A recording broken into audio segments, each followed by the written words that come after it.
আস্তাগফিরুল্লাহ রাব্বি মিন কুল্লি যামবিন ওয়া আতুবু ইলাইহি লা হাওলা ওয়ালা কুওয়াতা ইল্লা বিল্লাহিল আলিয়্যিল আযীম। তবে কমপক্ষে দোস্ত, আমাকে এত নেয়ামত দিছ, আমি কি শুকর আদায় করব? আমাকে এমন একটা দিল তুমি দাও, আমি যেন তোমার এই নেয়ামতের শুকর আদায় করতে পারি। একটা দিল চাই তোমার কাছে। ছোট্ট করে বলতেছি, এই আয়াতটা সুলাইমান আলাইহিস সালাম বলছেন কোরআনের মধ্যে আমাদের রাসূল সাল্লাল্লাহু আলাইহি ওয়াসাল্লাম আল্লাহ পাক আয়াত নাযিল করছে। এটা কিয়ামত পর্যন্ত কোরআনে আছে, আমরা সবাই সব। আমি বলতেছি এই জন্য আমিও আমার আল্লাহর কাছে এই কথা দোয়া করি যে আল্লাহ তুমি আমাকে কত নিয়ামত দিছো, আমাকে চক্ষু দিছো, বুদ্ধি দিছো, আকল দিছো, কথা বলার সুযোগ দিলা, হ্যাঁ, মা বাবা দিছো, বিবি বাচ্চা দিছো, সম্পদ দিছো, যা কিছু দিছো, এত নিয়ামত আমাকে দিছো। আল্লাহ আমি তোমার শুকর আদায় করার মতো একটা দিল চাই। এই নিয়ামতগুলি যেন আমি পাইছি, আমি যেন সবসময় নিয়ামতের শুকর আদায় করি। তোমার এই নিয়ামত পাইয়া পাইয়া যেন আমি তোমার উপরে সবসময় খুশি হয়ে যাই আর তোমার রহমত ভিক্ষা চাই। একটা দিল চাই তোমার কাছে। সুলাইমান আলাইহিস সালাম আল্লাহর কাছে একটা দিল চাইছে। আউজিনি আন আশকুরা নিয়ামাতাকা। 2 নম্বর শব্দটা বলছেন ওয়া আন আ'মালা সালিহা তারদা। আল্লাহ আমাকে এমন আমল করার তৌফিক দাও, আমার যে আমলগুলি তুমি পছন্দ করো, তোমাকে খুশি করতে পারি, এমন আমল করার তৌফিক দাও। এই কথাটা তো কোরআন শরীফে আয়াত, এটা আমাদের নবীজির উপরে নাযিল না? আমাদের তো দিলের কথা। আল্লাহ আমাকে এরকম আমল করার তৌফিক দাও। আমি মাদ্রাসায় পড়াই, ইমামতি করি, ওয়াজ করি, মোদারেসি করি, ব্যবসা করি, জমিন জামা করি, আমার ওগুলি দেখার বিষয় নয়। আমার আমলটাই যেন আমার আল্লাহকে খুশি করতে পারে। বাস সংক্ষেপে কথা, যে আমলের উপরে আল্লাহ খুশি হয়, বাস ওই আমল তো আমাকে নাজাত দিয়ে দিবে, পৌঁছে দিবে। আর আমি আমল করলাম যেটা আল্লাহ পাকের পছন্দ নয়, রসুলের পছন্দ নয়, এই আমলের কোনো দাম নেই। এই জন্য দোস্তান আমালা সালেহান তারদা। 3 নম্বর তিনি দোয়া করছেন ওয়া আদখিলনি বিরহমাতিকা ফি ইবাদিকাস সালিহিন। নবীজি পয়গাম্বর, তিনি এই দোয়া কেন করেন? তারা তো এমনি নবী। তিনি দোয়া করে কোরআনে এই আয়াতটা আসার মানে হলো তালিম আল্লিল উম্মা, আমাদেরকে আল্লাহ পাক শিখিয়ে দিতেছেন রসুলের মাধ্যমে। তুমিও আল্লাহর কাছে দোয়া করো যেন আল্লাহ আমাকে দুনিয়ার মধ্যে যারা নেককার আছে, ভালো মানুষ আছে, সলিহিন আছে, দয়া করে মেহেরবানি করে তাদের সাথী আমাকে বানায়। ও আদখিলনি বিরহমাতিকা, তোমার রহমত দ্বারা, ফি ইবাদিকাস সালিহিন। কারণ সালেহ ছাড়া কিয়ামতের ময়দানে নাজাত পাওয়া যাবে না। আমি তো সালেহ হতে পারি নাই, সালেহের সাথে আমাকে একটু লাগাইয়ে দাও, সেই উসিলা নিয়ে আমি একটু বেড়া পার হইতে। এই জন্য দোস্ত চেষ্টা করব যতদিন হায়াতে বেঁচে থাকি নেককারদের সাথী হয়ে থাকি, ভালো মানুষের সাথী হয়ে থাকি এবং সুন্নত মোতাবেক জীবনটা করব। আপনাদের এইদিকে দাড়ি কামানোওয়ালা মানুষ আছে? কেউ রাগ করবেন না, আমি শুধু কথাটা বলতেছি বুঝার জন্য। আছে? ওনারা কি রসুলের উম্মত না? উনি কেন দাড়িটা কামায়? আমি তো কিছুই বুঝি না, মাসালা বুঝতে চাই না, কিছুই জানতে চাই না। আমি জানি যে আমার নবীজি দাড়ি রাখছেন কিনা। বলেন সবাই। রসুলের দাড়ি ছিল। রসুল বলতেছেন ওয়াফুল রোহা, তোমরা দাড়ি লম্বা করো, মোচকে খাটো করো। কতটুকু লম্বা করবেন? লম্বা করার সীমাও আছে। সীমাটা সাহাবায়ে কেরামদের পক্ষ থেকে আসছে। রসুলের হাদিসের মধ্যে আছে দাড়ি লম্বা করো। তোমার দাড়ি যদি লম্বা, যদি 3 হাত হয়, লম্বা করো। তুমি কাটার অনুমতি পাইছো কার থেকে? কাটার অনুমতি পাইছো সাহাবায়ে কেরাম থেকে। সাহাবায়ে কেরাম সেখানে মাসালা বাতাই দিলেন, তারা ইজমা কায়েম করলেন যে 1 মুষ্টি পর্যন্ত দাড়ি, এর কমে কাটা যাবে না। 1 মুষ্টির থেকে বেশি কাটা শরীয়তে জায়েজ। আবার অনেকে ওই হাদিস লয়ে আছে এই লম্বা, অনেক লম্বা, ছিটা পড়ে পেশাবের অনেক সময়। এই জন্য 1 মুষ্টির থেকে নিচে দাড়ি কাটা জায়েজ নেই। আর যারা সবসময় কামাই ফেলছি তারা তো কবিরা গুনাহ করতেছে। দাড়ি কামাইলে কি হয়? কবিরা গুনাহ হয়। মুরতাকিবে কবিরা, যে সবসময় কবিরা গুনাহ বলে করে, তাকে ফাসিক বলে। কি বলে ভাই? আমার কথা না, হাদিসের কথা বললেন। যারা এই কবিরা গুনাহ বেশি বেশি সবসময় করে তারা ফাসিক। আর হাদিসের মধ্যে আসছে যে ফাসিকের প্রশংসা করে, তারিফ করে কোন সময়, ইহতাজ্জা আরশুর রহমান, আল্লাহ পাকের আরশটা দুঃখে থরথর করে কাঁপতে থাকে। একটা ফাসিকের প্রশংসা কেন করলাম? তো এরকম যারা আছি, আমরা তো রাসূলের উম্মত। আমি দাড়ি কেমন করে কাটাই? আমি কোনো মাসালা জানতে চাই না, কিছু বুঝতে চাই না। আমি রসুলকে ভালোবাসি, রসুলের দাড়ি ছিল, আমি দাড়ি নাকশ হোক, আমার বন্ধুরা যদি নারাজ হয়, আমার বাবা নারাজ হয়, তাতে আমার কি আসে যায়? আমার রসুল তো খুশি। এ বাবা ঠিক না? এই জন্য রসুল প্রেম এটাকে বলা হয়। আপনার কাছে যখন রসুলের আদর্শ আসবে, অন্যরা আপনাকে তিরস্কার করে, আপনাকে ভালো মন্দ বলে না। আপনার বিবি সাহেব বলে তুমি দাঁড়িয়ে রেখে বুড়ো হয়ে গেছো গা, হ্যাঁ আমি তোমার ঘরে আসবো না। তোমার মতো এরকম হাজারো বিবি আল্লাহ আমাকে মিলাবে, তুমি আসতে চাইলে আসো, না আসতে চলে যাও। হাদিসের মধ্যে আল্লাহ রাসূল বলতেছেন যে পুরুষকে যায়্যানার রিজাল বিল-লুহা ওয়া যায়্যানান নিসা বিজ-জাওয়াইর। আল্লাহ রসুল বলতেছেন পুরুষকে আল্লাহ দাড়ি দিয়ে সৌন্দর্য বর্ধিত করেছেন, আর মহিলাদেরকে চুল দিয়া সৌন্দর্য বাড়াইছে। তো সেই সৌন্দর্য আমরা পছন্দ করলাম না, আল্লাহ রসুল পছন্দ করছেন, আমার কাছে ভালো লাগে না। এই জন্য বোঝা গেল আমি মদিনা নবীকে ভালোবাসি না। মদিনা নবীকে যদি ভালোবাসতাম, কে আমাকে কি বলে না বলে আমি সেটা করতে পারি না। শুধু আয়াতটা পড়েছি বরকতের জন্য, এতটুকু কথা বলে শেষ হয়ে যাচ্ছি। রব্বি আউজিনি আন আশকুরা নি'মাতাকাল্লাতী আন'আমতা আলাইহি ওয়া আলা ওয়ালিদাইয়া ওয়া আন আ'মালা সালিহান তারদাহ। আয়াতের ব্যাখ্যা বিশ্লেষণ করতে গেলে সময়। সুলাইমান আলাইহিস সালাতু ওয়াস সালাম জলিলুল কদর পয়গম্বর, তিনি এত নেয়ামত আল্লাহ তাকে দিয়েছেন, মুলকিয়ত দিয়েছিলেন, সবার ভাষা বুঝে, জিনদেরকে অধীনস্থ করে দিলেন, আরো কত কিছু, হাওয়ায় জাহাজ দিলেন, তখতে সুলাইমান দিলেন। বাবাও দাউদ আলাইহিস সালাম অনেক বড় নবী, তিনি বলেন যে আল্লাহ আমার বাবাকে এত নেয়ামত দিছ, আমাকে এত নেয়ামত দিছ, আমি কি শুকর আদায় করব? আমাকে এমন একটা দিল তুমি দাও, আমি যেন তোমার এই নেয়ামতের শুকর আদায় করতে পারি। একটা দিল চাই তোমার কাছে। ছোট্ট করে বলতেছি, এই আয়াতটা সুলাইমান আলাইহিস সালাম বলছেন, কোরআনের মধ্যে আমাদের রাসূল সাল্লাল্লাহু আলাইহি ওয়াসাল্লাম আল্লাহ পাক আয়াত নাযিল করছে। এটা কিয়ামত পর্যন্ত কোরআনে আছে, আমরা সবাই সব। আমি বলতেছি এই জন্য আমিও আমার আল্লাহর কাছে এই কথা দোয়া করি যে আল্লাহ তুমি আমাকে কত নেয়ামত দিছো, আমাকে চক্ষু দিছো, বুদ্ধি দিছো, আকল দিছো, কথা বলার সুযোগ দিলা, হ্যাঁ মা বাবা দিছো, বিবি বাচ্চা দিছো, সম্পদ দিছো, যা কিছু দিছো, এত নেয়ামত আমাকে দিছো। আল্লাহ আমি তোমার শুকর আদায় করার মতো একটা দিল চাই। এই নেয়ামতগুলি যেন আমি পাইছি, আমি যেন সবসময় নেয়ামতের শুকর আদায় করি। তোমার এই নেয়ামত পাইয়া পাইয়া যেন আমি তোমার উপরে সবসময় খুশি হয়ে যাই, আর তোমার রহমত ভিক্ষা চাই, একটা দিল চাই তোমার কাছে। সুলাইমান আলাইহিস সালাম আল্লাহর কাছে একটা দিল চাইছে। আউজিনি আন আশকুরা নি'মাতাকা। 2 নম্বর শব্দটা বলছেন ওয়া আন আ'মালা সালিহা তারদা। আল্লাহ আমাকে এমন আমল করার তৌফিক দাও, আমার যে আমলগুলি তুমি পছন্দ করো, তোমাকে খুশি করতে পারি, এমন আমল করার তৌফিক দাও।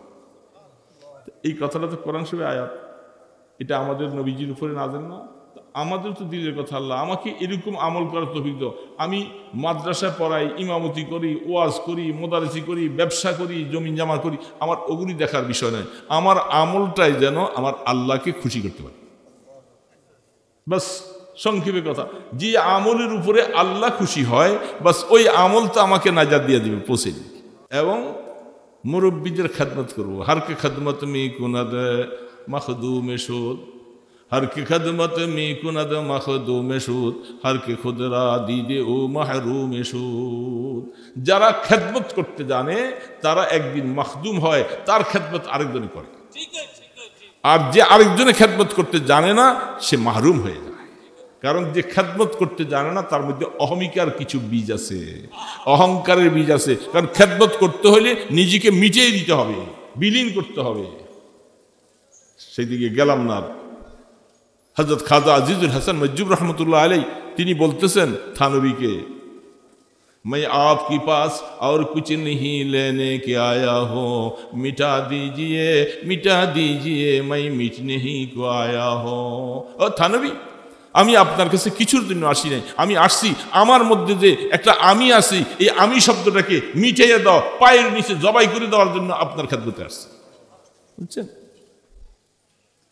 এটা না। এই জন্য আল্লাহ রাসূল বলছেন, মান তাওয়াযা লিল্লাহ রাফাহুল্লাহ, তুমি আল্লাহর জন্য নিজেকে ছোট বানাও, সিনা টান করে হাইটো না, অহংকারী ভাব দেখাইও না, খবরদার নত হইয়া ছোট হইয়া থাকো, দেখবা আল্লাহ তোমাকে অনেক বড় করবে। কারণ খতমে নবুয়তের প্রোগ্রাম তো হলো নবীজির জাত নিয়ে কথা। যত আমল করতেছি সুন্নতের মতো এগুলি সব সিফাত, গুণ বিশিষ্ট। আর খতমে নবুয়ত হলো রসুলের জাত। রসুলের জাত যদি না থাকে সিফতের কোনো দাম নাই। রসুলের রিসালাত যদি ঠিক না থাকে আমাদের ঈমানও টিকবে না। এই জন্য যেখানে আমরা আলোচনা করেছি সবখানের মধ্যেই তাদেরকে বলা হয়েছিল খতমে নবুয়তের ডাকে সমর্থবান সুযোগ আছে, সে আসলো না, কিয়ামতের ময়দানে ভয় হচ্ছে আল্লাহর নবী তাকে অনেক কঠিন শব্দ ব্যবহার করবে, যে আমার জাত নিয়ে যখন যেখানে ষড়যন্ত্র চলছিল সেখানে তোমরা বাংলাদেশে বসেছিলা, খতমে নবুয়তের আন্দোলন তোমরা করো নাই, কাদিয়ানীদেরকে অমুসলমান ঘোষণার ব্যাপারে তুমি চেষ্টা করো নাই, তুমি আজকে আমার কাছে হাউজে কাউসার পানি পান করতে আসছো। প্রশ্ন হয়ে যাবে সেদিন, যেখানে আল্লাহর নবীর হায়াতে রসুল যেখানে তাদের দল পাঠিয়েছিলেন, আল্লাহ রসুল ইন্তেকালের মাত্র দুদিন আগে আসওয়াদে আনাসি নবুয়তের দাবি করেছিল। রসুল তার মোকাবেলা করার জন্য সাহাবায়ে কেরামদেরকে, মুজাহিদদেরকে পাঠাইছি। এই ওয়াজ আমরা সব হুজুররাই করি। এখানে যত হুজুর আছেন খতমে নবুয়তের ব্যাপারে আলোচনা করতে গেলে এই ওয়াজটা ওনারা সবাই জানেন। কি বলেন, ঠিক না? তারপরে আবু বকর সিদ্দিক রাদিয়াল্লাহু তাআলা আনহু খেলাফতের মসনাদে বসার পরে তিনি বলেন যে আমার প্রথম কাজ হলো আল্লাহ রসুল তার জামানায় তার সাথে কাফের মুসাইলামাতুল কাজ্জাব চিঠি দিয়ে রসুলের নবুয়তের ভাগ চাইছিল। চিঠিটা কি লিখছিলেন সেটাও হাদিসের মধ্যে আছে, সব লেখা। আল্লাহ রসুল তার জবাব দিয়েছিলেন, এই জন্য রসুলের হায়াতে বের পান নাই। আবু বকর সিদ্দিক রাদিয়াল্লাহু তাআলা আমার প্রথম কাজ হবে আল্লাহ রসুলের নবুয়তের উপরে ভাগ বসাই আইসা দাবি করছে, এই কাফের মোরতাদকে খতম করা ছাড়া আমার খেলাফতের কাজ দায়িত্ব আদায় হবে। সারা পৃথিবীর সমস্ত আলেম, আল্লাহওয়ালা, নেককার, বুজুর্গ যত মানুষ সারা পৃথিবীতে আছে সমস্তগুলাকে এক পাল্লায় ওজন করলে আল্লাহর নবীর সাহাবায়ে কেরামদের পায়ের, ঘোড়ার নিচের পায়ের ধুলার সমান হবে। সেই সাহাবায়ে কেরামদের মধ্যে 1200 সাহাবী শাহাদত বরণ করেছে। এই মুসাইলামাতুল কাজ্জাবের সাথে জিহাদ করতে যাইয়া 1200 সাহাবী তারা শাহাদত বরণ করেছে। চারটিখানি ব্যাপার। তার মধ্যে প্রায় 700 জন হাফেজে কোরআন এবং 50 জনের উপরেই ছিল শুধু বদরি সাহাবী। যেই বদরি সাহাবীদের ব্যাপারে আল্লাহ রসুল বলে দিলেন, তোমাদের যা মনে চায় তাই করো, তোমাদের আগের পিছের সব গুনাহ মাফ। বদরি সাহাবীদের ব্যাপারে, বদরি সাহাবায়ে কেরামদের মধ্যে কিছু হালকা কিছু ভুল হয়ে গেছে। ওমরে ফারুক রাদিয়াল্লাহু তাআলা আনহু বলছিলেন, ইযিন লি ইয়া রাসূলুল্লাহ, আরে আকতুল, আমাকে অনুমতি দেন আমি তার গর্দানটাকে উড়াইয়ে দেই। একটা ভুল করেছেন, ঘটনা বলতে গেলে অনেক সময় দরকার। আল্লাহ রসুল বলছেন, ওমর তুমি কি চিন্তা করছো যার ব্যাপারে এই কথাটা বলছো তিনি হয়তো একটু বেখেয়াল করে ফেলছে, তার থেকে একটু ভুল হয়ে গেছে, কিন্তু তার ব্যাপারে আমি শক্ত কোনো কথা বলতে পারি না, কারণ এই লোকটা তো বদরি সাহাবী। বদরি সাহাবীদের ব্যাপারে আল্লাহ পাক বলছেন তোমার আগের পরের সব গুনাহ মাফ। সেখানে তোমার কোন এত বড় স্পর্ধা তুমি এই কথা বলবা? হযরত ওমর ফারুক মাথাটা নত করে ফেললেন, ইয়া রাসূলুল্লাহ, আমি খেয়াল করতে পারিনি, বুঝতে পারিনি। উনি যে কাজটা করছেন আমি মনে করছি সেই কাজটা তো নবীজির সাথে খেয়ানত হয়েছে, নবীজির অনেক কাজের ত্রুটি করছে সে, এই জন্য হত্যার যোগ্য মনে করেছিলাম। রাসূল বলছেন না, আল্লাহ পাক কি বুঝে ওনাদের সব আগের পিছের সব গুনাহ ক্ষমা করে দিলেন, এটা আমাদের কিছু করার নেই। এরকম বদরি সাহাবীরাও শহীদ হয়েছে। কি কাজে? মুসাইলামাতুল কাজ্জাবকে জাহান্নামে পাঠাবার জন্য। সে নবুয়তের দাবি করেছিল আল্লাহ রসুলের জাত নিয়ে, নবুয়ত মানে আল্লাহ রসুলের জাত। এই জন্য আল্লাহ রসুলের জাত নিয়ে যারা টানাটানি করে, সেখানে গাদ্দারি করে, তাদের মোকাবেলায় যদি মুসলমান সোচ্চার না হয়, তাহলে তাদের ব্যাপারে কিয়ামতের ময়দানে প্রশ্ন হয়ে যাবে, তোমরা কেমনভাবে ঈমানটা ধরে রাখছো? আমার নবুয়তের চাদর নিয়ে কারাগারি চলছে তোমাদের মাঝে, তোমাদের সামান্যতম একটু ব্যথাও লাগে নাই। আমার পয়গম্বর তিনি এই কথা যদি বলে, সেদিন কোনো জবাব থাকবে, কোনো জবাব থাকবে। মুসলমান ভাইরা, আমি অনেক দিন আগে একটা কথা বলছিলাম, আজকে আল্লাহ রসুল রওজা আথারে জিন্দা আরাম করতেছেন। কোনো সন্দেহ আছে? এই সময় যদি কেউ যদি না শব্দটা না বলেন, তাহলে বুঝবো যে আপনার সন্দেহ আছে। আল্লাহ রসুল কবরের মধ্যে জিন্দা না মৃত্যু? সবাই বলেন জিন্দা না? তিনি কবরে জিন্দা। এখন রসুল যদি কবরের থেকে উঠে একটা ঘোষণা দিতেন, পৃথিবীর প্রত্যন্ত অঞ্চলে আমার উম্মত যে যেখানে আছো সকলেই মদিনাতে আইসা আমার সাথে দেখা করো, এমন একটা ঘোষণা দিয়ে আপনার সামর্থ্য আছে কি নাই, জায়গা সম্পত্তি সব বিক্রি করে রসুলের আহ্বানে সাড়া দেওয়া আপনার জন্য ফরজ হয়ে যেত। এই সাড়া না দিলে আপনার ঈমান বাঁচত না, ঈমান শেষ। কি ঠিক না ব্যাঠে? তো আল্লাহ রসুল রওজা আথারে জিন্দা, তিনি সেখানে থেকে আমাদেরকে আহ্বান করছেন, তোমাদের দেশে কাদিয়ানীদের এত বড় দাপট, ভুলা বলা মুসলমানগুলাকে তারা কাফের বানাই ফেলতেছে, কাদিয়ানি বানাইতে পারছে, আর তোমরা চুপচাপ বসে বসে শুধু নিজের ঈমান নিয়ে বসে আছো। শুধু তোমার ঈমান নিয়ে তুমি বসে আছো। তোমার ঈমান যে কতক্ষণ থাকবে তুমি চিন্তাও করো নাই। আমার নবীজির জন্য যদি তোমার সামান্য মায়া থাকে, আরে বাবা, আপনার বাবাকে যদি কেউ যদি এরকম অকাত্য ভাষায় গালিগালাজ করে আপনার বাবাকে হত্যা করতে আসে, আপনি একটা পুত্র সন্তান থাকে, আপনি বলবেন যে আমার জীবন যেতে পারে, আমার সামনে আমার বাবাকে তুই গালি দিয়া এইভাবে তাকে অন্যায়ভাবে অশ্লীলভাবে বলবি, আর আমি ছেলে বেঁচে থাকবো? এরকম ছেলে বাচ্চা থাকার কোনো দরকার নেই। কি ঠিক না ব্যাঠি? আপনার বাবার থেকে মদিনার নবীর মায়া কম? হ্যাঁ, এটা মুখের কথা, মুখের কথা দোস্ত, মুখের কথা। এটা বুখারী শরীফের 6 নম্বর হাদিসটা দেখুন, লা ইউমিনু আহাদুকুম হাত্তা আকুনা আহাব্বা ইলাইহি মিন ওয়ালিদিহি ওয়া ওয়ালাদিহি ওয়ান নাসি আজমাইন। বুখারী শরীফ 6 নম্বর হাদিস। তুমি ততক্ষণ পর্যন্ত ঈমানদার না যতক্ষণ পর্যন্ত তোমার জীবন, তোমার মা বাবা, তোমার সম্পদ, তোমার সন্তান সকল থেকে আমি নবীকে বেশি ভালো না বানাবো।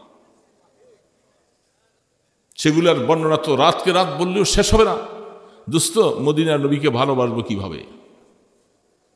শুধু কেবল নাম শুনলে একটু চুমা দিব, এটা খুব ভালোবাসা?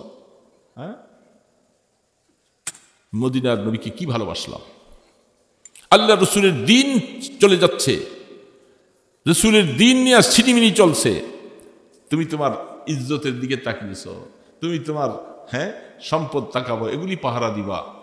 কিয়ামতের ময়দানে আল্লাহর নবীর সামনে যখন হাউজে কাউসারের কাছে যাবে, তখন রসুলকে সাহাবায়ে কেরাম ফেরেশতারা বলবে, ইয়া রাসূলুল্লাহ, এরা আপনার নবুয়ত নিয়ে এইভাবে করে কাফের মুশরিকেরা বেজ্জতি করেছে, তারা চুপচাপ বসেছিল, এর কানে মাছিও লাগে নাই। আমি কত নম্বর রসুলের প্রেমিক সেদিন বুঝাবে। হযরতে হানজালা রাদিয়াল্লাহু তাআলা আনহুর ওয়াজ তো আমরা সবাই করি, আলেম বলেন ফাজেল বলেন, ওয়াজ করি না? হানজালার ওয়াজ শোনেন নাই বহু? তা আমি ওয়াজ করতেছি না, আমি শুধু আপনাদের তারগীব দেওয়ার জন্য এই কথাটা শুধু বলতেছি যে হানজালা রাদিয়াল্লাহু তাআলা আনহু তো যুদ্ধে যাওয়ার অনুমতি ছিল না, তিনি উহুদের যুদ্ধে যাবেন না। রসুল তাকে অনুমতি দিয়েছেন, তুমি সদ্য বিবাহ শাদী করছো, তুমি এই যুদ্ধে যেও না, হায়াতে বেঁচে থাকলে সামনে যুদ্ধে যাইবা। আল্লাহ রসুল অনুমতি দিয়েছেন, কোনো কথা নাই। বাস, মাত্র বিবাহ করছে, হয়তো অল্প কয়েকদিন হয়েছে। এর মধ্যে অহুদের যুদ্ধ, গমসান লড়াই যখন শুরু হয়েছে, সেদিন ঘোষণা আসলো, কাফের মুশরিক শয়তান মজলুন ঘোষণা দিছিল, ইন্না মুহাম্মাদান কদ মাত, যে মুহাম্মদ হত্যা হয়ে গেছে। বলে নাউজুবিল্লাহ। এই ঘোষণাটা শয়তানের চতুর্দিকে ছড়াইছে বাতাসে। হযরতে হানজালা রাদিয়াল্লাহু তাআলা আনহু, তার উপরে গোসল ফরজ ছিল। নিজের স্ত্রী সে দিনের বেলায় ব্যবহার করতে পারে, কোনো অসুবিধা নাই, দিনে নাই রাত্রে তার যখন ইচ্ছা সেই স্ত্রী ব্যবহার করেছে। নতুন বিবাহ, নতুন ছেলে, যুবক ছেলে, মাত্র গোসলখানায় গেছে, পানি এখনো শরীরে গায়ে ঢালে নাই। ঠিক এমনি সময় আওয়াজটা কানে আসতেছে ওহুদের থেকে, মানুষের জবানে, ইন্না মুহাম্মাদান কদ মাত, যে মুহাম্মদ সাল্লাল্লাহু আলাইহি ওয়াসাল্লাম শেষ হয়ে গেছে, ওনাকে হত্যা করে ফেলছে। হানজালা রাদিয়াল্লাহু তাআলা আনহু, বুখারী শরীফ খুলে দেখেন, হানজালা রাদিয়াল্লাহু তাআলা আনহু কিতাবুল জিহাদের মধ্যে হাদিসগুলি, আল্লাহ পাকের শুকর, দরসের মধ্যে বসার তৌফিক আল্লাহ দিয়েছেন। ওলা ফখরা আলাই, যাকে গসিলুল মালাইকা বলা হয়, হযরতে হানজালা রাদিয়াল্লাহু তাআলা আনহু, তিনি কথাটা শোনার পরে গোসলের পানি বাদ দিয়ে বলে, এক সেকেন্ড আর দেরি করার সময় নেই, বিবি তরবারিটা দাও। তরবারিটা হাতে নিয়ে বলে, তোমার সাথে দেখা হবে ময়দানে হাসরে, আমার উপরে কোনো দাবি রেখো না, মাত্র সদ্য বিবাহ করেছি, তোমার হক আদায় করতে পারিনি, আমার উপর কোনো দাবি রেখো না, আমি চলে গেলাম, আমার রসুলকে নাকি শহীদ করেছে, আমার বেঁচে থেকে কি লাভ, আমি কি বেঁচে থাকবো। তরবারি হাতে নিয়ে দৌড়াচ্ছে উহুদের ময়দানে, পাগলের মতো দৌড়াইতেছে, যাইয়া কাফের মুশরিকদের সাথে তরবারিতে যুদ্ধ, ঘমসান লড়াই শুরু হয়ে গেছে, পাল্টা আক্রমণ আসলো। বাস, ফুস্তু রাব্বিল কাবা, কাবার রবের কসম খেয়ে বলতেছে। হযরত আনাস বিন নাজর রাদিয়াল্লাহু তাআলা আনহু বলতেছিলেন, বুখারী আলাইহি রাহমাত, তিনি বলতেছেন ফুস্তু রাব্বিল কাবা, আমি ওই কাবার রবের কসম খেয়ে বলতেছি, আমাকে গর্দানটা মাটিতে ফেলে দিচ্ছে, আমি কামিয়াব হয়ে গেছি, আমি জান্নাতের গ্রাণ পাচ্ছি। ইন্নী লা আজিদু রিহাল জান্নাহ মিন কাবালি উহুদ, আমি উহুদের দিক থেকে জান্নাতের গ্রাণ পাইতেছি। আল্লামা ইবনে হাজার আসকালানী রাহমাতুল্লাহ আলাইহি হাদিসের ব্যাখ্যার মধ্যে বলছেন, এটা হাকিকতের উপর আমল করেছেন, শুধু মাজাজ নয়। আমি যে জান্নাতের গ্রাণ পাচ্ছি উহুদের দিক থেকে, বলতেছে বাস্তবেই তিনি জান্নাতের গ্রাণ নাকে পাচ্ছে। সে হানজালা রাদিয়াল্লাহু তাআলা শহীদ। আল্লাহ রসুল তিনি জানেন না, তার জানা ছিল না। হানজালা যুদ্ধে আসছে, শহীদ হয়ে গেছিল, জানারও কথা না। লাশগুলি একত্র করেছে। যেহেতু আল্লাহ রসুলের সাথে জিবরিল আলাইহিস সালামের একটা কথা ছিল, আপনি বদরের যুদ্ধে 70 জন সানাদি যে কুফফারকে, কাফের লিডারদেরকে, আপনি তাদেরকে মুক্তিপণ নিয়ে ছাইড়া দিলেন, এটা কিন্তু আল্লাহ পাক চান নাই। আয়াত আসছে সামনে, মুক্তিপণ নিয়ে কাফেরদেরকে ছেড়ে দেওয়ার ব্যাপারে যখন রায় আসলো, ওমরে ফারুক রাদিয়াল্লাহু তাআলা আনহু, আরেকজন সাহাবী, দুইজন বলছিলেন যে আমাদের রায় হলো ইয়া রাসূলুল্লাহ, যেহেতু মুশাওয়ারা জিজ্ঞাসা করছেন, মুশাওয়ারার মধ্যে রায় দেওয়ার অধিকার সবার আছে, আমাদের রায় হলো প্রত্যেককে তার শিরুচ্ছেদ করে দেওয়া। হযরত ওমর বলে যে যদি কারো বাবা কাফের হয়, ছেলে মুসলমান হয়, ছেলের হাতে দায়িত্ব দিবা, বাবার গর্দান উড়াই দিবে। সিদ্ধান্ত তাই হলো। অনেক মুশাওয়ারার মাধ্যমে তাদেরকে ছেড়ে দেওয়ার সিদ্ধান্ত নিলেন রাসূল পরামর্শ। একটু পরেই আয়াত নাযিল হয়ে গেল আল্লাহ পাকের তরফ থেকে, জিবরিল তাড়াতাড়ি যাও, আমার বন্ধুকে জানিয়ে দাও, বন্ধু আমার নবীর জন্য এটা সাজাওয়ার হয় নাই, ঠিক হয় নাই, তিনি কাফের মুশরিকগুলোকে মুক্তিপণ নিয়া দুনিয়ার সামান্য কিছু আশায় আর লোভে পড়া তাদেরকে মুক্তি দিয়া দিল। জানিয়ে দাও জিবরিল, বিনিময়ে আগামী বছর যুদ্ধ হবে, সেইখানে তোমার 70 জন সাহাবী শহীদ হবে। আহা, কাফের 70 জনকে ছেড়ে দিলেন, আপনার কলিজার টুকরা 70 জন সাহাবী শহীদ হবে আগামী বছর। আল্লাহ রসুল হাদিসের মধ্যে বলতেছেন, যদি সম্ভবত আজকে ওমরে ফারুক না থাকতো, আল্লাহ এত গোসা করেছেন তাদেরকে ছেড়ে দেওয়ার কারণে, তাহলে মনে হয় আল্লাহ আযাব দিতেন। আমরা ঠিক করি নেই। কাফের মুশরিকদেরকে ছেড়ে দেওয়ার পক্ষে আল্লাহ রাজি ছিলেন না। মশওয়ারা আসছে জন্য করেছে। এই জন্য যেহেতু 70 জন আগামী বছর শহীদ হবে ঘোষণা চলে আসছে, এই জন্য আল্লাহ রসুল যখন লাশগুলাকে একত্রিত করলেন 70টা মিলে না। রসুল বলে বারবার তাকিয়ে দেখো, আল্লাহ পাকের কথা ওয়াদা তো বরখেলাফ হবে, 70 অবশ্যই শহীদ হবে। 69টা পাওয়া যায়। কিছুক্ষণ পরে তিনি তো ক্ষত বিক্ষত রক্তাক্ত অবস্থায় আল্লাহ রসুল, কত কষ্ট, কি অবস্থা। কিতাবুল মাগাজি খুলে দেখেন, কিতাবুল জিহাদ খুলে দেখেন বুখারীতে, শরীরের পশমগুলি দাঁড়িয়ে যায় হাদিসগুলি সামনে আসলে। দোস্ত, এই অবস্থায় কিছুক্ষণ পরে আল্লাহ রসুল নজর করে দেখতেছেন হযরতে হানজালা রাদিয়াল্লাহু তাআলার লাশটা ফেরেশতারা কাঁধে করে আসমানের থেকে নিয়ে আসতেছে।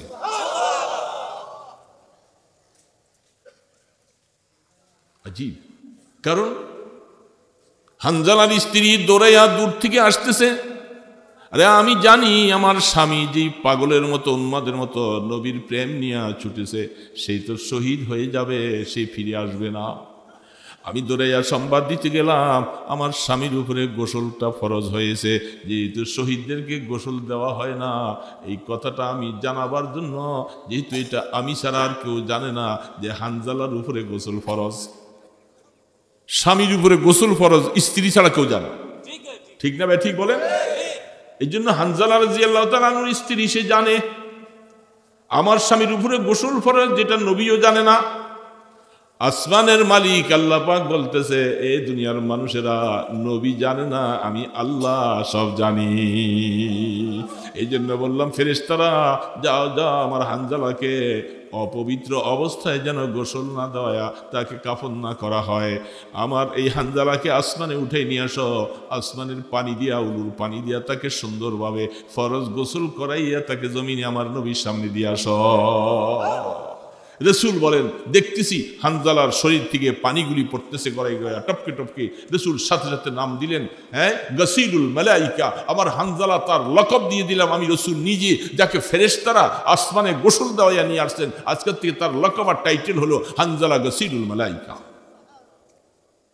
ফেরেশতাদের গোসল। সেই হানজালা রাদিয়াল্লাহু তাআলা তার সন্তান ওই অল্প সামান্য কয়েকদিনেই পেটের মধ্যে স্ত্রী সন্তান সম্ভাবনা হয়েছে। আলহামদুলিল্লাহ, সেই সন্তান বড় হবার পরে মুজাহিদে আজম হয়েছিল, তার হাতে বহু কাফেরদেরকে হত্যা করা হয়েছিল। বড় হবার পরে হযরত হানজালা যেমন বাপ ছিল এমন ছেলে ছিল। দোস্ত, এই ছিল সাহাবায়ে কিরামদের প্রেম, সাহাবায়ে কিরামদের প্রেম। হযরত আব্দুল্লাহ বিন জাহাশ রাদিয়াল্লাহু তাআলা আনহু, আব্দুল্লাহ বিন হারাম রাদিয়াল্লাহু তাআলা আনহু, দুইজন তার ছেলে শহীদ, ভাই শহীদ। খুলে দেখেন বুখারী। মহিলা সংবাদ পাইছে, উহুদের ময়দানের দিকে ছুটছে। রাসূল বলছেন মহিলাদের দিল নরম, এদেরকে ময়দানে উহুদে এই ক্ষতবিক্ষত অবস্থায় লাশ দেখে তারা স্থির থাকতে পারবে না, এরা যেন না আসে। মহিলা ছুটছে, সামনে যেয়ে দাঁড়াইছে। এই মহিলাদেরকে রাসূল যেতে নিষেধ করেছে। বলে আমি তাকে সংবাদ দিয়েছে তোমার স্বামী শহীদ, তোমার ভাই শহীদ, তোমার বড় ছেলে যে ছিল সেও শহীদ। একজন মহিলার 3 জন ভাই, স্বামী, ছেলে, 3 জন শহীদ। সংবাদটা তাকে শোনাই দিল। মহিলা বলতেছে, এ আমার ভাইয়েরা, বন্ধুরা, আমি এই কথা শুনবার জন্য আসি নাই, আমি আসছি শুধু, আমি শুনেছি আমার রসুলকে নাকি আক্রান্ত করেছে, আহত করেছে, তারা আমার রসুল কেমন আছে এই সংবাদটা শুনবার জন্য আসছি। বুখারী হাদিস। আমি শুধু এই কথাটা শুনতে আসছি। বুখারী আলাইহির রাহমা বলতেছে, সাহাবায়ে কিরাম বলছেন আল্লাহর রসুল এখন সুস্থ আছে, সজ্ঞান অবস্থায় আছে, রসুল শহীদ হন নাই। বলে আমার মনে ভালো লাগে না, আমি দূর থেকে একটু তাকাবো, আমার রসুল কেমন আছে আমাকে একটু দেখা। আমি দেখার আগ পর্যন্ত আমি ফিরে যেতে পারি। 3 জন শহীদ লাশ নিয়ে বাবাকে জান্নাতুল বকিতে দাফন করবে, ওটের পিঠে উঠাইছে। ওটের পিঠে উঠাইছে, মদিনা শরীফের দিকে ওট নিবে, ওট যায় না। ওট কিভাবে বুঝলো? ওটের পিঠে লাশ, শহীদের লাশ, ওটটা বসে যায়। ওট বসে গেলে তাকে উঠাইতে পারবে। সাহাবাই কেরাম তারা চিন্তা করতেছে, লাশ তো কবরে নিতে পারতেছি না মদিনা। আবার লাশটাকে ওটের পিঠে সহ রাইখা ওটটাকে যখন ঘুরাইয়া মদিনার দিকে যখন না নিয়া অহুদের ময়দানের দিকে যখন রোগ করেছে, ওট চলতেছে। আবার এই অবস্থা থেকে আবার ওটটাকে ঘুরাইয়া লেগাম লাগানো মদিনার দিকে যখন ছুটছে, ওট আবার বসে গেছে। দুইবার এই অবস্থা হবার পরে রাহমাতে দু আলমের কাছে যাইয়া সালাম দিয়া বলতেছে, ওগো আল্লাহর হাবিব, আমার বাবাকে সৃষ্ট কবরস্থান জান্নাতুল বাকিতে দাফন করব, আশা নিয়ে রওনা দিয়েছিলাম, লাশ তো নিয়ে যাইতে পারি না। রাসূল জিজ্ঞাসা করলেন, তোমার বাবা জিহাদের ময়দানে আসার সময় কিছু বলছে কিনা? বলে, হ্যাঁ, আমার বাবা বাইতুল্লাহর দিকে চেহারাটা ফিরাইয়া দুই হাত তুলে আল্লাহ পাকের কাছে দোয়া করতেছেন, আল্লাহুম্মা লা তারুদ্দানি ইলা আহলি। এ আল্লাহ, আমাকে যে ময়দানে উহুদে নিচ্ছ, আমাকে আর ফিরে আইনো না, তুমি আমাকে শহীদের মাকাম দান করো, আমি আর বাড়িতে ফিরে আসতে চাই। রাসূল বলেন, দোয়া তো আসমানে কবুল হয়ে গেছে। এই জন্য লাশও তোমরা আনতে পারবা না, এই জন্য তাকে উহুদের ময়দানে দাফন করে দাও। সেখানে দাফন করেছেন, দোয়া করেছিলেন, আর লাশটাও যেন ফিরে না আসে। দোস্ত, খুলে দেখেন হাদিসগুলি। আমরা তো সেই রাসূলের উম্মত, এতশো বছর পরে আমাদের মায়া কম হবে, এটা স্বাভাবিক। আমরা গুনায় জর্জরিত। মদিনার নবীর প্রেম আমাদের কাছে কতটুকুই আছে? খুব সামান্য। এই জন্য খতমে নবুয়ত নিয়া সারা দেশে কাফের মুশরিকেরা তারা কত আন্দোলন, আমাদের ভাইদেরকে তারা এইভাবে করে কাদিয়ানি বানাচ্ছে। আর এই ষড়যন্ত্র, আর সেইখানে আমাদের মুসলমান একটু হাসিও আসে না, কষ্ট আসে না, কারণ তারা কত ধোঁকা দিচ্ছে রাসূলের রিসালাত নিয়ে। আল্লাহ রসুলের নবুয়ত যদি তারা না মানে, রসুল কি শেষ নবী না মানে, রসুলের কোনো ক্ষতি হবে? চুল পরিমাণ ক্ষতি। কিন্তু উম্মতের কাছে যে তোমরা কি করছো, যেহেতু আমার কোনো ক্ষতি নেই, ক্ষতি তো উম্মতের। ভুলা ভালা মানুষগুলাকে তারা কাদিয়ানি বানাচ্ছে। রসুল একটা উম্মতকে ফিরে রাখার জন্য কত চেষ্টা, কত কিছু করেছে। এই জন্য দোস্ত, কথা শেষ। আমার কথা হলো যে রসুলের প্রেম আমাদের দিলের মধ্যে যতটুকু থাকার দরকার ছিল অতটুকু নাই। এই সত্য না মিথ্যা? রসুলের প্রেম যদি থাকে, রসুলের দ্বীনের মায়া থাকবে, রসুলের উপরে নাজিলকৃত কোরআনের মায়া থাকবে, এবং আমাদের জীবনে রসুলের সুন্নতগুলাকে আঁকড়েই ধরবে। রসুল বলছিলেন, যেই জামানায় আমার আদনার থেকে আদনা সুন্নতগুলি তোমরা যদি আঁকড়েই ধরতে পারো, মান তামাসসাকা বিসুন্নতি তামাসসুক। হাদিসের ইবারত বলে, তামাসসুক কাকে বলে? বাজ পাখি যদি কোনো একটা শিকারকে, মুরগার বাচ্চা, হাঁস, সাপ, বিচ্ছু কোনো জিনিসকে যদি সে এইভাবে করে শিকার করতে যায়, কিভাবে করে? খাপ করে ধরে তার নখরগুলি ওটার ভিতরে ঢুকাই দেয়। সে যতই এখন নাড়াচাড়া করে, মুরগি আর সেই বাজ পাখির থেকে ছুটতে পারে। এটার নাম তামাসসুক। এই জন্য আল্লাহ রসুল হাদিসের মধ্যে মান তামাসসাকা, এই মান আমিলা কথা শব্দটা আসে নাই, যে আমার সুন্নতের উপরে আমল করবে, এই কথা রসুল বলেন নাই। আল্লাহ রসুল বুঝি শুনে বলছেন, মান তামাসসাকা বিসুন্নতি, আমার সুন্নতকে যারা আঁকড়েই ধরবে বাজ পাখির নখুরের মতো, জীবন যাবে সে আমার সুন্নত, আমার তরিকা তার থেকে ছুটতে পারবে না। এটার নাম হলো সুন্নতুল আমাল। ইন্দা ফাসাদে উম্মতি ফালাসু আজরু মিয়াতে শহীদ। মনে রাখবা, বদর, উহুদ, খন্দকে, হুনাইনে যেইভাবে আমার সাহাবায়ে কেরাম শাহাদত বরণ করেছেন, শেষ জামানায় যদি আমার সুন্নতগুলাকে এইভাবে ধরে ধরে যদি আঁকড়িয়ে রাখতে পারো, কিয়ামতের ময়দানে মনে রাখবা তাদের সাথে তোমার হাসর হবে, তোমার সওয়াবগুলি তাদের মতো হয়ে যাবে। এই জন্য দোস্ত, আল্লাহ রসুলকে ভালোবাসতে হবে, রসুলকে ভালোবাসতে হবে। আল্লাহ রসুলের জীবনের আলোচনা শোনার পরে চোখের পানি আসে, মায়ায় কষ্টে যাহা। আমরা ওই জামানায় ছিলাম। এক জায়গার মধ্যে গিয়েছিলাম, কথা শেষ করে দিচ্ছি। এক লোক বলতেছে, এক লোক বলতে এক বক্তা, আমি শুনতেছিলাম, উনি বলতেছে, আফসুস, আমরা যদি রসুলের জামানায় আসতাম, আমরা সাহাবাদের মতো এরকম জীবনটা দিয়ে দিতাম। এই কথাটা আপনাদেরকে জিজ্ঞাসা করলে আপনারাও বলবেন, আমরা রসুলের জামানায় আসলে কি কি করতাম আমরা? রসুলের জন্য জীবন দিয়ে দিতাম। কি এটা না? আমি পরে বয়ানে এসে পরে বললাম যে কথাটা ঠিক না। কারণ আল্লাহ পাক ভালো করে জানে ওই জামানার সাহাবাই কেরামদের ইমানের পাওয়ার আর আমরা পরবর্তী ওয়ালার এখন যারা আছি আমাদেরকে ওই জামানায় আনলে আমাদের ইমানের পাওয়ার এতটুকু হতো না। আল্লাহ বুঝে শুনেই ওই জামানায় রসুলের সাহাবী যারা ছিলেন তারা ওরকম বুঝে শুনেই তাদেরকে ওই জামানায় পাঠাইছে। আর আমাদেরকে পাঠাইলে রসুলের দিন এই পর্যন্ত আসতো না। আমরা কমজোর মানুষ, কমজোর ইমানওয়ালা, দুর্বল ইমানওয়ালা, কচু পাতার পানির মতো টকবক পড়ে, কখন যেন নাড়া খাবে পড়ে যাবে। সেই সাহাবাই কেরাম তাদের আলোচনা ঘটনাগুলি শুনলে আকল হয়রান হয়ে যায়, আকল হয়রান হয়ে যায়। এই জন্য আল্লাহ পাক বুঝে শুনেই ওই জামানায় যারা ছিলেন তাদেরকে রসুলের সাহাবী বানাইছে। আমাদেরকে শেষ জামানা আসছে এই দুর্বল মানুষ হিসাবে মনে করছে। আল্লাহ তোমাকে অনেক বড় করবে। এই জন্য আলেম বলি, ফাজেল বলি, ছাত্র বলি, সবাইকে বলি এই মাদ্রাসার নূর হওয়া দরকার ছিল। মাদ্রাসা হুজুর আছে, মোহতারাম সাহেব আছে, উস্তাদের আছে। আমার কাছে যেই জিনিসটা মাদ্রাসার কমিটি যারা আছে, ছাত্ররা যারা আছে, এই জামানার মধ্যে জাগির থেকে পড়ার সিস্টেম নাই। জাগিরে গেলে ছাত্রদের ব্যাপারদিকে হইতে হয়, ইলিমের মধ্যে নোকসানি আসে। কারণ ওই জাগির লাগো পোলাবাইন পড়াইতে পড়াইতেই তো সময় জায়গায়, পোলাবাইন না পড়াইলে তার খানা দিব না। এই জন্য ওই দেখেন বরুড়া মাদ্রাসায় নোমান সাহেব ওনার বাবা থাকাকালীন এরা অনেক ছেলে জাগির থাকত। উনি আস্তে আস্তে আসার পরে আল্লাহ তৌফিক দিয়ে জাগির টোটালি বন্ধ করে দিয়েছে।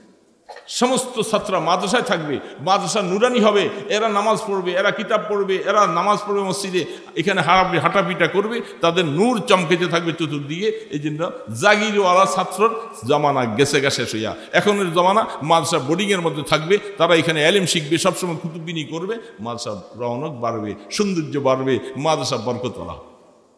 এখন আপনাদের এখানে এসে শুনলাম বড় বড় ছাত্ররা সব লজিং থাকে, এটা তো ভালো না। কমিটিরা কি করেন, এলাকাবাসী কি করেন, আপনারা এই ছাত্রদের খাবারের ব্যবস্থা করেন। তাদের খাবারের ব্যবস্থা করলে তারা বোর্ডিংয়ে থাকতে পারে, বোর্ডিংয়ে খাবার ইন্তজাম হবে, এখানে সবসময় থাকবে। এরা নামাজের সময় 5 ওয়াক্ত নামাজে জামাতে নামাজ পড়বে, নূর ছড়িয়ে যাবে। আর ছেলেরা জাগিরে যাইতে আসতে রাস্তায় কত ব্যাপারদুগি হয়, নজর কত নষ্ট হয়, এবং লজিং বাড়িতে থাকে সে তাদের সেখানে মহিলাদের দেখাশোনা হয়ে যায়, কত কিছু ঝামেলা হয়, মানে অনেক কথা সেদিকে আর বলার দরকার নাই। এটা ভালো না। এই জন্য মাদ্রাসা 70 বছরের মাদ্রাসা, এটা তো নূর চমকাবে। এখানে কেন অন্ধকার দেখা যায়? কারণটা কি? কেন আপনাদের এই অবস্থা? এই জন্য অনুরোধ করব মাদ্রাসার রূপ পাল্টাইতে হবে। মাদ্রাসার মধ্যে রূপ না পাল্টাইলে নূর আসবে না। মাদ্রাসা ছাত্ররা বসে বসে সব দোয়া করবে, রোনাদারি করবে, আল্লাহর কাছে চাইবে, কুতুববিনি করবে। এরা যেখানে চলে যায় বরকত ওইখানে, তারপরে মাদ্রাসা বরকত কই। যেখানে হাদিসের দরজ হয়, যেখানে হাদিস পড়াপড়ি হয়, সেখানে বরকত নাজির হয়, রহমত নাজির হয়, সেগুলি দিয়া দিচ্ছেন অন্যখানে। এই জন্য মাদ্রাসা 70 বছর কেন আর 700 বছর এইভাবে থাকলো মাদ্রাসা নুরানি হবে না, নারায়ণ বরকতওয়ালা হবে না, মাদ্রাসার নূর চমকাবে না।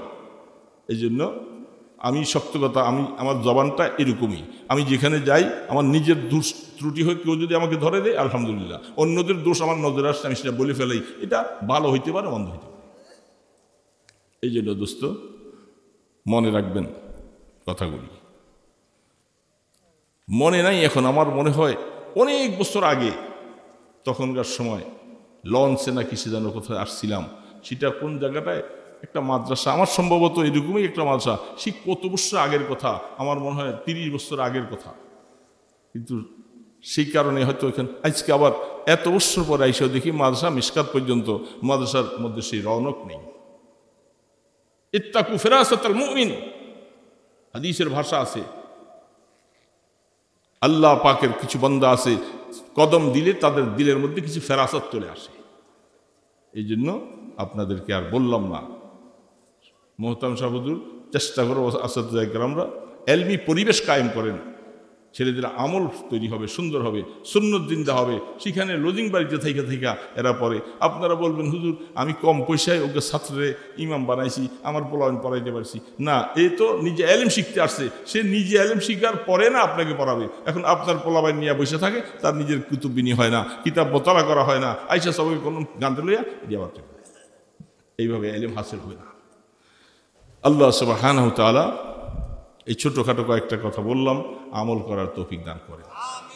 ইস্তিগফার করুন। আস্তাগফিরুল্লাহ রাব্বি মিন কুল্লি যামবি ওয়া আতুবু ইলাইহি। আস্তাগফিরুল্লাহ রাব্বি মিন কুল্লি যামবি ওয়া আতুবু ইলাইহি।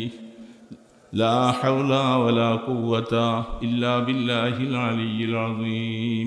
আল্লাহুম্মা সাল্লি আলা মুহাম্মাদ ওয়া আলা আলিহি ওয়া আসহাবিহি ওয়া বারিক ওয়া সাল্লিম।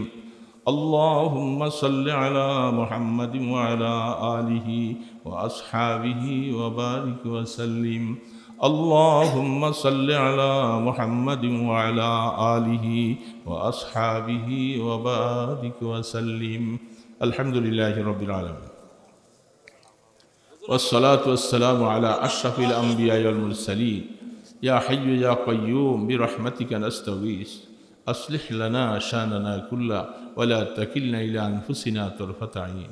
اللهم لا أحصي ثناء عليك أنت كما أثنيت على نفسك. اللهم آت نفسي تقواها.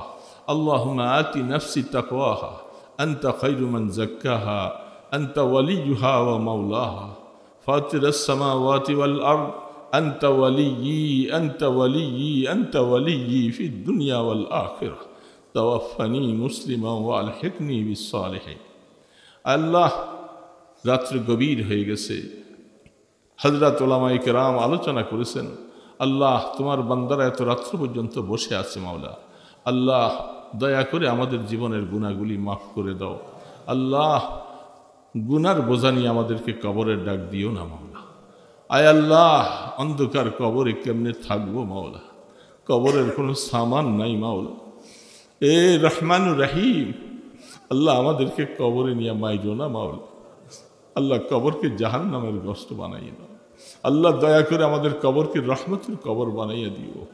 জানি না মসজিদের পালকিটা কখন যেন আমার বাড়িতে আসে। আল্লাহ এ মাওলা রহমতের ফেরেশতার বেষ্টনীতে ইমানের কলেমা নসিব করাইয়া কবরে যাওয়ার তৌফিক দিও। আল্লাহ কবরে পড়ে থাকবো, কেউ জানবে না, কেউ খবর নিবে না। আল্লাহ মেহেরবানি করে মুনকার নকিরের প্রশ্নের জবাবগুলি আসান করে দিও। আল্লাহ আসান করে দিও। আল্লাহ আল্লাহ আপনার কাছে রহমত ভিক্ষা চাই। কিয়ামতের ময়দানে আমল আমার ডান হাতে দিও। আল্লাহ হিসাবের কড়াকড়ি করো না মাওলা। আল্লাহ তোমার আরশের নিচে একটু জায়গা দিও মাওলা। এ আল্লাহ আল্লাহ যাদের পেরেশানি আছে পেরেশানি দূর করে দাও। আল্লাহ আমাদের মা বাবার গুনাহ খাতা মাফ করে দাও। কবরবাসীওয়ালাদের কবরকে রহমতের কবর বানিয়ে দাও।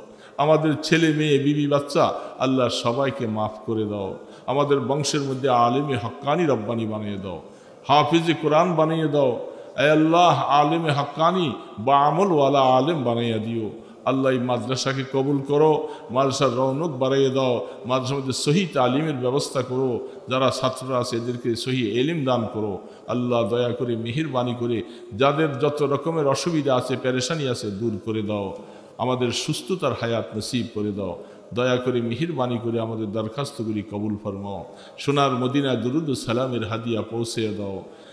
اللهم صل على محمد بعدد كل داء ودواء وبعدد كل علة وشفاء.